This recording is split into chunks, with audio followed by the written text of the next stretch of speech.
Assalamualaikum warahmatullahi wabarakatuh. Halo teman-teman semuanya, kembali lagi dengan kami.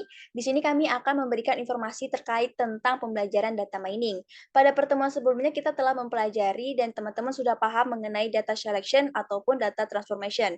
Nah, untuk materi kali ini kami akan membahas tentang teknik visualisasi data.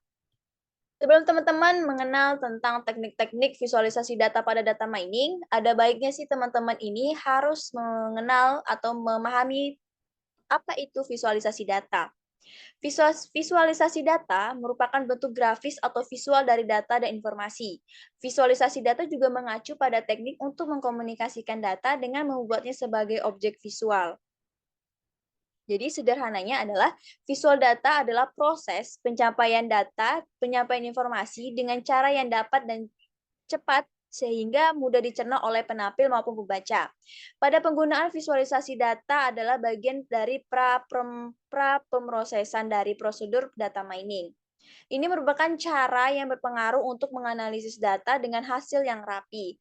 Lalu juga kita memainkan peran dalam mencampur sektor sebagai bagian dari proses pengurangan data, yang mana ini membantu kita dalam proses pembersihan data dengan menemukan nilai yang tidak akurat dan hilang. Jadi sederhananya itu seperti ini teman-teman. Kita dapat mengatakan bahwa visualisasi data memberikan gagasan yang jelas tentang apa arti informasi mentah melalui visual dengan cara yang universal dan juga efektif. Ada berbagai jenis teknik yang dapat kita gunakan untuk memvisualisasi data yang nantinya akan dibahas pada video kali ini. Visualisasi data tentunya memiliki manfaat. Mengapa kita harus menggunakan teknik-teknik visualisasi data? Yang pertama, manfaatnya yaitu kemampuan untuk memvisualisasikan hasil upaya pendambangan data yang mampu membantu pengguna untuk memahami dan mempercayai pengetahuan yang tertanam di dalamnya. Kedua, visualisasi data dan informasi memberi pengguna kemampuan untuk mendapatkan nuansa intuitif untuk data dan hasilnya, misalnya dalam bentuk aturan yang sedang dibuat. Setelah kita paham mengenai definisi, manfaat, dan juga penggunaannya, kita juga harus memahami tentang tujuan visualisasi data. Pertama, visualisasi data sebagai merepresentasikan data dan juga informasi yang kita punya ya. Kedua, dari visualisasi data ini dapat membantu kita melakukan eksplorasi data yang mana data mentah yang kita dapatkan. Ketiga, visualisasi data memiliki tujuan sebagai metode untuk analisis data. Jadi dari data-data yang telah kita dapat menganalisis dari proses-proses tersebut yang akannya nanti mendapatkan suatu hasil akhir yaitu data yang menjadikan suatu data baru yang data telah dikelola. Nah, di sini kita telah masuk mengenai tentang jenis-jenis visualisasi data. Sebenarnya banyak jenis-jenis visualisasi data, akan tetapi di sini kami hanya memberikan beberapa bagian yang menurut kami ini adalah yang penting-penting dari jenis-jenis visualisasi data. Pertama ada bubble chart. Di sini kita lihat ada beberapa gelembung-gelembung dan berwarna-warni. Tentunya nggak lupa di sini ada juga bagian dari gelembung warna orange yang menunjukkan di sini adalah Asia, hijau Afrika, ungu Latin Amerika, merah Eropa, biru tua ini North Amerika, dan yang biru muda adalah Pasifik. Dan juga tidak lupa di sini ada numbers of social groups. Jadi di sini location atau areanya. Jadi apa sih sebenarnya bubble chart ini? Bubble chart atau bagan gelembung adalah variasi bagan sebar di mana titik data diganti dengan gelembung. Seperti yang kita lihat bahwa di sini ada beberapa gelembung yang menyesuaikan dari banyaknya jumlah dari number of social group.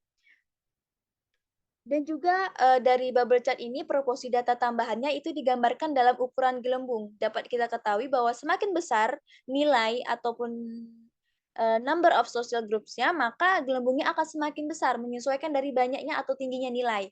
Seperti itu. Kita juga dapat menggunakan bagian ini untuk menganalisis data ataupun pola atau korelasi. Setiap titik dalam bagian gelembung ini beradaptasi dengan satu titik data. Ingat, dalam suatu titik data. Jadi, nilai variabel untuk setiap titik ini tersirat oleh posisi horizontal, vertikal, dan juga ukuran titik. Lalu selanjutnya ada jenis visualisasi data tree maps. Tree maps, seperti yang telah tertampil di situ, adalah diagram peta pohon yang merupakan jenis visualisasi data yang sesuai ketika kumpulan data disusun dalam urutan hierarkis dan juga dengan tata letak pohon dengan akar, cabang, dan juga node. Dalam tree map ini ukurannya persegi panjang yang dapat digunakan untuk setiap kategori sebanding dengan presentasi keseluruhannya. Selanjutnya ada Which Stack Graphs. Salah satu teknik ini menunjukkan bahwa data memiliki hierarkis dalam sistem radial. Grafik ini juga dapat digunakan untuk mengilustrasikan data frekuensi secara bertingkat. Jika kita memiliki grafik yang bertumpuk dengan irisan, maka jenis grafik bergeser ke dinding yang ditumpuk ini sangat bagus untuk kita gunakan. Data selanjutnya yaitu pie chart. Dapat dilihat pada gambar, pie chart sendiri berbentuk diagram lingkaran yang mana digunakan untuk membandingkan suatu bagian terhadap keseluruh bagian. Nah, pada pie chart sendiri dia menggunakan satuan persentase dan penggunaan pie chart ini dapat memudahkan kita dalam melihat total persentase keseluruhan. Jika ditotalkan, akan menampilkan totalan 100% ataupun bisa lebih. Tapi dalam penggunaan pie chart sendiri ini tidak disarankan menggunakan terlalu banyak potongan. Maksimal potongan yang dapat kita gunakan sekitar 10-12 potongan. Dan disarankan juga untuk kita menghindari penggunaan bentuk 3D karena secara visual akan terjadi distorsi perspektif dan sulit membaca dibandingkan ukuran aslinya antara potongan secara langsung. Lalu jenis visualisasi data selanjutnya itu bar chart. Dapat dilihat bar chart merupakan bagan balok yang digunakan untuk membandingkan data kategorikal. Bar chart ini mirip dengan pie chart, hanya saja lebih mudah menggunakan bar chart jika penggunaannya lebih banyak, kategori yang digunakan lebih banyak. Karena jika menggunakan kategori banyak, di pie chart akan sulit digunakan, sangat akan sulit dibedakan. Lalu selanjutnya ada line chart. Line chart ini merupakan diagram garis yang menampilkan informasi dengan menghubungkan garis lurus ataupun kurva dari sumbu X dan sumbu Y. Nah, biasanya digunakan untuk melacak perubahan dari waktu ke waktu menggunakan interval waktu. Lalu selanjutnya, jenis visualisasi data scatter plot. Nah, scatter plot ini biasanya digunakan untuk melihat suatu pola hubungan antara dua variabel. Agar dapat menggunakan scatter plot ini, skala data yang kita gunakan yaitu skala interval dan rasio. Lalu jenis visualisasi data selanjutnya yaitu heat map. Nah, dapat dilihat heat map ini merupakan visualisasi ataupun pemetaan dengan menampilkan data menggunakan representasi warna yang berbeda. Biasanya semakin tinggi angka dalam suatu data, warnanya akan semakin gelap. Umumnya simbol yang digunakan yaitu warna merah. Penggunaan heat map sangat disarankan karena lebih mudah dipahami apalagi untuk orang awam.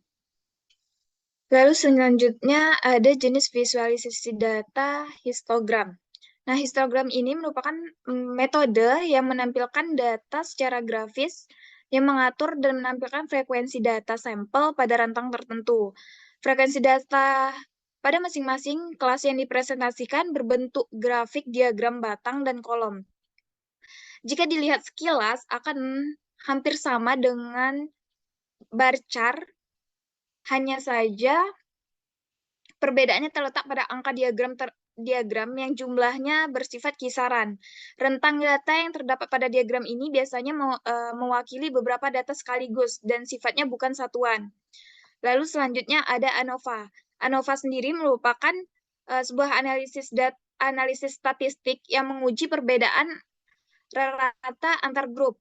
ANOVA ini ditemukan dan diperkenalkan oleh seorang ahli statistik bernama Ronald Fisher.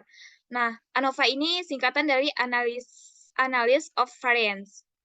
Kami memilih visualisasi data berupa data heat map. Nah, data yang kami dapatkan itu adalah data penjualan pakan ikan dari toko pertanian.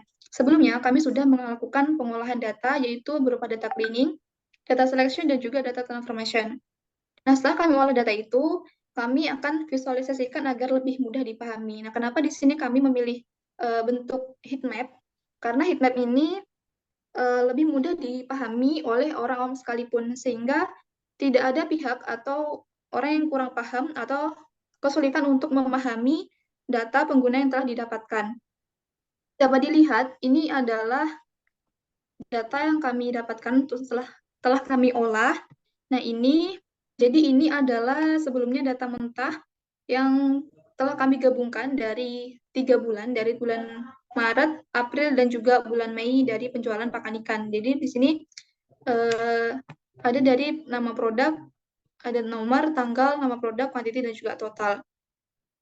Setelah data ini kami olah dan kami gabungkan, nah ini adalah data yang telah kami ubah dalam bentuk heat map. Nah, di sini ini adalah nama-nama pakan ikan yang kami ambil, yaitu multi 1 yang disimbolkan dengan M1, multi 2 yang disimbolkan dengan M2, multi 3, multi 4, super 1, super 2, dan super 3. Nah, di sini ada penjualan di bulan Maret, April, dan juga Mei. Nah, di sini contohnya ada penjualan di bulan Maret pada minggu pertama. Nah, ini adalah gabungan atau total quantity yang atau berapa jumlah multi 1 yang terjual pada minggu pertama di bulan Maret. Dapat dilihat pada minggu pertama ini tidak ada produk multi 1 yang terjual atau 0. Nah, contohnya lagi itu ada pada bulan Maret pada minggu kedua. Contohnya di produk multi 2 itu terjual sebanyak 674 kilo dari produk multi 2. Nah, sepertinya sudah dijelaskan juga, heatmap ini merupakan visualisasi data atau pemetaan yang menampilkan data dengan warna berbeda-beda pada layar.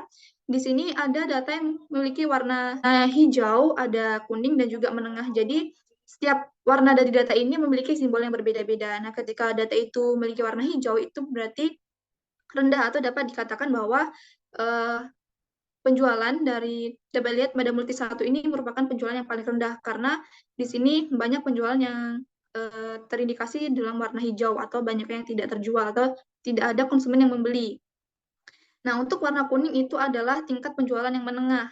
Nah, selanjutnya warna merah itu adalah penjualan produk yang paling banyak. Dapat dilihat pada bulan Maret ini ada sebuah penjualan yang terindikasi dengan warna merah, yaitu pada produk sepertiga.